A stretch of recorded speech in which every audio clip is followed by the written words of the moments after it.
And when I hear folks say that, well, maybe we should just admit the Christians but not the Muslims. When I hear political leaders suggesting that there would be a religious test for which person who's fleeing from a war-torn country is admitted, when some of those folks themselves come from families who benefited from protection when they were fleeing political persecution, that's shameful. That's not American. It's not who we are. We don't have religious tests to our compassion. When Pope Francis came to visit the United States and gave a speech before Congress, he didn't just speak about Christians who were being persecuted. He didn't call on Catholic parishes just to admit those who were of the same religious faith. He said, protect people who were vulnerable.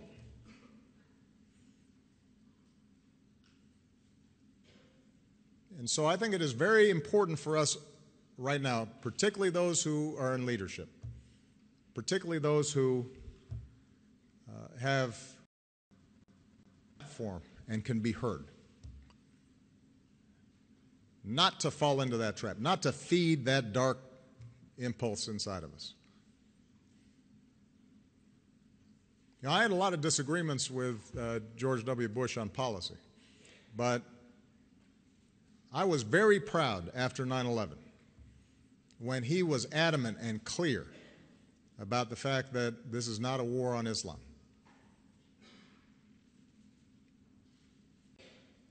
And the notion that some of those who have taken on leadership in his party would ignore all of that.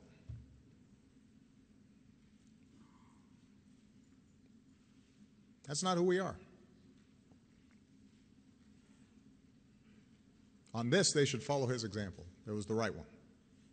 It was the right impulse. It's our better impulse. And whether you are European or American,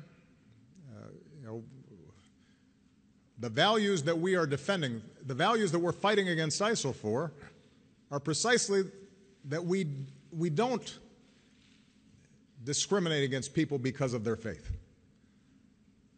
We don't kill people because they're different than us.